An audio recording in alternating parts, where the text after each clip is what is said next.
ሴጣን እንደያዘው ሰው የምትገለፍጭው? ምን የሆነ ደስ የሚል ነገር እያሰብኩ ነው።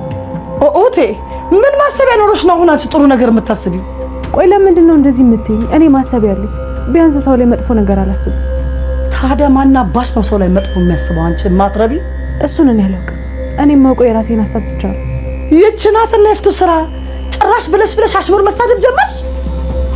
ኧረ እኔ አልተሳደብኩም። ዝግ አንቺ የማትረቢ ትሰሚኛለሽ? እኔ የፍቱ ስራ እንዳንቺ አይነት ትል በምትካከልና በማንም አፍ ተሰድቤ አላውቅም። እንኳን ባንቺ አፍ የማትረቢ ቆሻሻ። እኔም ክፍል እንደዚህ ብርግድ አድርገህ መግባት ጀመርክ እንዴ? ምንድን ነው የምታፈጥብኝ? እርኩስ ነሽሽ። ምን አባ ነው ያልከው? የአባቴን ስም አትጥሪ። ማን ይሆንሽ መስሎሽ? ማን ነኝ ብለሽ ነው የምታስቢው? አትነፋርቅሽ። እዚህ መነፋረቂያ ቤት አይደለም። ይኸውልሽ የልብሽን አይቶ ነው እዚህ ጋር ያሽመደመደሽ። እባብ ልቡን አይቶ እግር ነሳዋል። እዚህ ጋር ነበር ማለት መድገም ነበር። አንቺን የማትረባ ጭራሽ ወደ ላይ ብለሽ እኔ ልትሳደቢ አናት አባሽን ነው ገርመሽኛል። ግን እንዴት ምንም ሳትይ አትቀረሽ ልጅቷ? ምን ብዬ ነው ምንም በሌለበት የምናገራት? አይ እንደው ያልተለመደ ባህሪ ነው ብዬ ነው። አንተ ደግሞ እንደው የሚጠቅሙ ነገሮችን ያስ ማድረግ አታውቅም። በዛ ላይ ደግሞ ምንም አላየሁባትም። እሺ አምላክ ደህና ነሽ? ደህና ነኝ። እሷ ጓደኛዬ ሄርሚ ናት። እሺ መራመድ ስላልቻለች እዚህ ብቻ እንዳትሆን ብዬ ነው የመጣሁት። መራመድ ስላልቻለች ማለቴ ብቻዋን ስለሆነች እንዳይደብራት ብዬ ነው የመጣሁት። ሰላም። እኔ ምን አውቃለሁ? እኔን የምትጠይቀኛለህ? እኔም እኮ እንግዳ ነው የሚሆንብኝ ያደረሱ ባህሪ። ትንሽ ቢገዝፍማ እኮ ይረግጠን ነበር።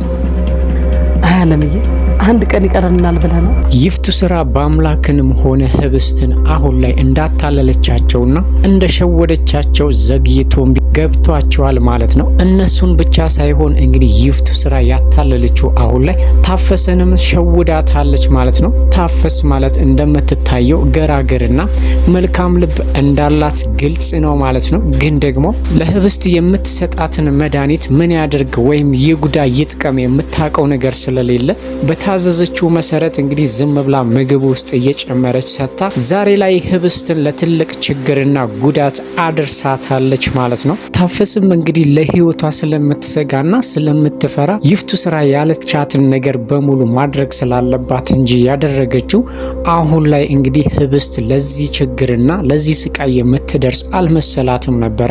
ይህንንም ስለሚያቅ ነው እንግዲህ ገራገርና ጥሩ ሰው ስለሆነች ማንንም መጉዳት አትፈልግም። ግን ደግሞ ያንን ነገር አድርጊ ስለተባለች ብቻ ነው እያደረገች ያለችው።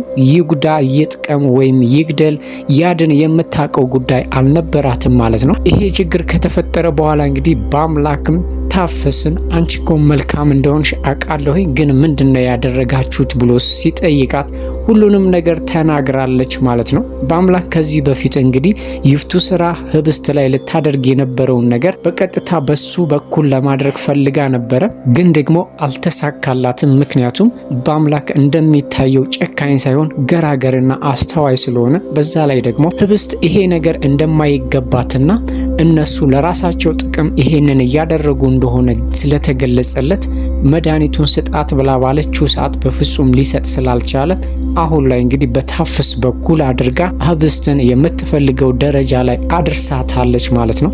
ታፈስም አድርጊ ስለተባለች ብቻ ማድረግ እንደሌለባትና ነገሩን ለምን ማስተዋል እንዳቃታት እንግዲህ በጣም ተገርማ እየተጸጸተች ነበረ። ምናልባትም ከዚህ በኋላ ታፈስ ህብስት ላይ ምንም ነገር ላታደርስባትና አድርጊ የተባለችውንም ነገር ላታደርግ ትችላለች ማለት ነው። ምክንያቱም አኳኩናቸውና ድርጊታቸው በሙሉ አይደለም ለህብስት ለራሷ ለታፈስ ራሱ እንደሚያሰጋት እያየቻቸው ነው ያለችው ማለት ነው።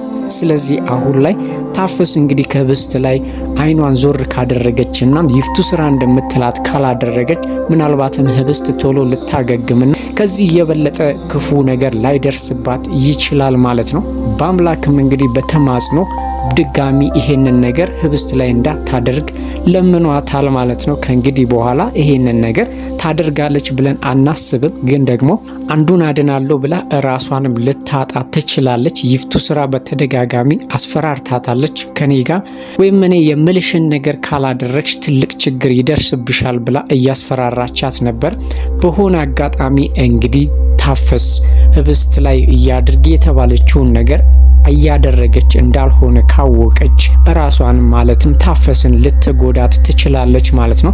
በእርግጥ አሁን ላይ ከዚህ በላይ ከዚህ የከፋ ነገር ህብስት ላይ ሊደርስ የሚችለው ነገር አይኖርም ማለት ነው። ሐኪሙም እንግዲህ ለትንሽ ጊዜ መራመድ እንደማትችል ተናግሯታል። ምናልባትም መድኃኒቱ በዚሁ ካልቀጠለና የከፋ ነገር ካላደረሱባት ተሽሏት ወደ መልካምና ወደ በፊት ማንነቷ ልትመለስ ትችላለች ማለት ነው።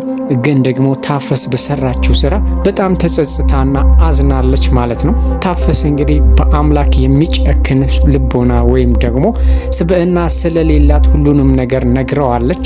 ስለዚህ ምናልባት ከአምላክ ጋር ከተባበረች ታፈስ ህብስትን ሊያድኗት ይችላሉ ማለት ነው። ህብስት እንግዲህ ይሄ ነገር የማይገባት በጣም መልካም ሰውና ከጎኗ ማንም የሌላት ሁለት ባልና ሚስቶች ማለትም ዓለምና ይፍቱ ስራ ለጥቅምና ለሀብት ብለው ስግብግብነታቸው እንግዲህ ህይወቷን እንድታጣና ብሎም ብዙ ችግር እንዲደርስባት እያደረጉ እንደሆነ ለታፈስ በደንብ አድርጎ ነግሯታል ማለት ነው። ታፈስ ምንም ነገር እንደማታውቅ የምናውቀው ከበአምላክ አዲስ ነገር እየሰማች እንደሆነና እየተደረገ ባለው ነገር እየተገረመችም ራሷንም እየወቀሰችና እየተጸጸተች ነው ማለት ነው። እዛ ቤት ውስጥ ታዛዥ ስለሆነ እስከሆነ ድረስ አድርጌ የተባለችውን ብቻ ነው የምታደርገው ማለት ነው። ለባምላክም እንግዲህ እኔ አድርጌ የተባልኩትን ነው የማደርገው ብላ ለማስረዳትም አልከበዳትም። ምክንያቱም ታፈስ ጥሩ ሴት እንደሆነች ባምላክ ስለሚያውቅ፣ ግን የእህቱን ማንነትና ክፉነትና ወይም ደግሞ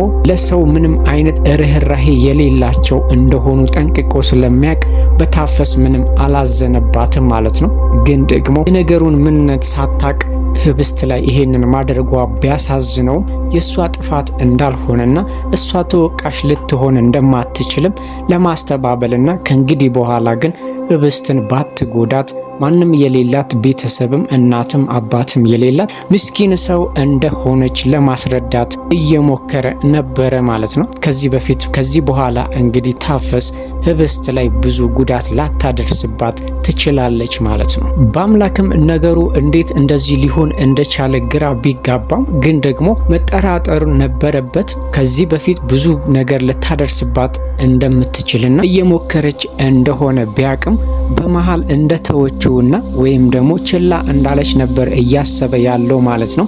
ያ ነገር ደግሞ እንደተሸወደና ትክክል እያሰበ እንዳልነበረ ከዘገየም ቢሆን ገብቶታል ማለት ነው። ስለዚህ አሁን ላይ እንግዲህ በአምላክ ለህብስት የገባውን ቃል እየፈጸመ አይደለም። እጠብቅሻለሁ፣ ከምንም ነገር አድንሻለሁ እያለ ቃል ቢገባላትም አሁን ላይ ግን ከእህቱ ከይፍቱ ስራ በፍጹም ሊያስጥላት አልቻለም ማለት ነው። ባልጠበቀውና ባላሰበው መንገድ እንግዲህ ይፍቱ ስራዋን ሰርታ ጨርሳለች ማለት ነው። አሁን ላይ እንግዲህ ህብስት በትክክል ለመራመድ በጣም እየተቸገረችና እግሯን ማንቀሳቀስን በጣም እየከበዳት ነው ያለው። ይሄ ደግሞ ምናልባትም ለባምላክ ትልቅ ቁጭትና ትልቅ ጸጸት ነው የሚሆንበት ማለት ነው። ምክንያቱም ቃል የገባውን ነገር እያደረገላትና እጠብቅሻለሁ እንዳላት እየጠበቃት ስላልሆነ ማለት ነው። የይፍቱ ስራም አላማ እንግዲህ ህብስትን እቤት ውስጥ አስቀርቶ ሙሉ በሙሉ እሷን ተቆጣጥሮ ያላትን ሀብትና ንብረት በእጃቸው ማስገባት ስለሆነ አሁን ላይ እንግዲህ እየተዳከመችና አቅም እያጣች እንደሆነ ስላወቀች ትምህርቷን ራሱ እንዳትማር ለማድረግ እየሞከረች ነው ያለችው ማለት ነው። ይሄ ነገር ከሆነ ደግሞ የባሰኑ ይፍቱ ስራ ህብስትን እንደ ልቧ ለመቆጣጠርና እንደፈለጋት ለማድረግ ይረዳታል ማለት ነው። ዛሬም እንግዲህ መልስ ሰጠሽኝ ብላ በጥፊ መታታለች ማለት ነው። በዚህ መሰረት እንግዲህ ሁሌም ትምህርት ቤት የማትሄድና እቤት የምትውል ከሆነ የከፋ ጉዳትና የከፋ በደል ልታደርስባት ትችላለች ማለት ነው። ይሄ ነገር ደግሞ ለባምላክ ምንም አልተዋጠለትም። ህብስት ትምህርት ቤት መሄድ ባትፈልግና የይፍቱ ስራ ወይም የይፍቱ ምክር ቢሆንም እሱ ግን በፍጹም መማር አለብሽ አለ። በለዚያ ግን እዚህ ቤት ውስጥ የምትውይላት ከሆነ ከዚህ የበለጠ ልትጎዳሽና እንደፈለጋት ልታደርግሽ ትችላለች ብሎ እየመከራት ነበር ማለት ነው። በአምላክ እንግዲህ አሁን ላይ የህፍቱ ስራ አካሄዷም ሆነ ሁሉ ነገር ግልጥ ብሎ እየታየ ስለሆነ ህብስትን ለመጠበቅ ወይም ደግሞ ትንሽ ጊዜም ትንሽ ሰዓትም ቢሆን ከህፍቱ ስራ ዞር ለማድረግ ህብስት የግድ ትምህርቷን መማር እንዳለባት እየነገራት ነው ያለው ማለት ነው። ትምህርት ቤት ባለመሄዷም እንግዲህ የህብስት የልጅነት ጓደኛዋ እቤት ድረስ መታለች። በእርግጥ ይሄ ነገር ለህፍቱ ስራና ለዓለም አስደንጋጭ ቢሆንም ግን ምንም ማድረግ አይችሉም። ምክንያቱም አሁን ላይ ለምን መጣሽ እንዴት ነው ብለው ልጅቷ ማለትም ጓደኛዋ ላይ ችግር ቢፈጥሩ ሌላ ጥርጣሬና ወይም ከጀርባ ሌላ ነገር ሊፈጠርባቸው ስለሚችል ጓደኛዋ በመምጣቷ እንግዲህ ብዙም ባይደሰቱም ግን ለማስመሰልና ተደጋጋሚ መታ እንድታጫውታት እየነገሯት ነበር ማለት ነው። ይፍቱ ስራም እንግዲህ ይህንን ያደረገችው እስካሁን ድረስ በህብስት ጓደኛ ላይ ምንም አይነት ጥርጣሬና ምንም አይነት ነገር ስላላየችባት እቤቴ ለምን መጣሽ ማለት ስለማትችል ችላ ብላ አልፋታለች ማለት ነው። ግን ህብስትን ለመርዳት ወይም ደግሞ ከችግሯ እንድትወጣ የሆነ ነገር ስታደርግ ካየቻት እሷንም ከዚህ ቤት ለማስቀረትና ለመጉዳት እንደማትመለስ ግልጽ ነው ማለት ነው። በአምላክም ለህብስት ያለው ፍቅር እንግዲህ ፈንቅሎ ሊወጣ ትንሽ ነው የቀረው ማለት ነው። እሷ ባዘነች በተበሳጨችና በተከፋች ቁጥር አብሮ ያዝናል፣ ይከፋል ማለት ነው። ይሄ ነገር የታወቀው አብነት ደግሞ እውነቱን እንዲያወጣ አድርጎታል ማለት ነው። ለጊዜው መደበቅ ቢፈልግም በአምላክ ግን ደግሞ እንደሚወዳትና እንደሚያፈቅራት በግልጽ ተናግሯል።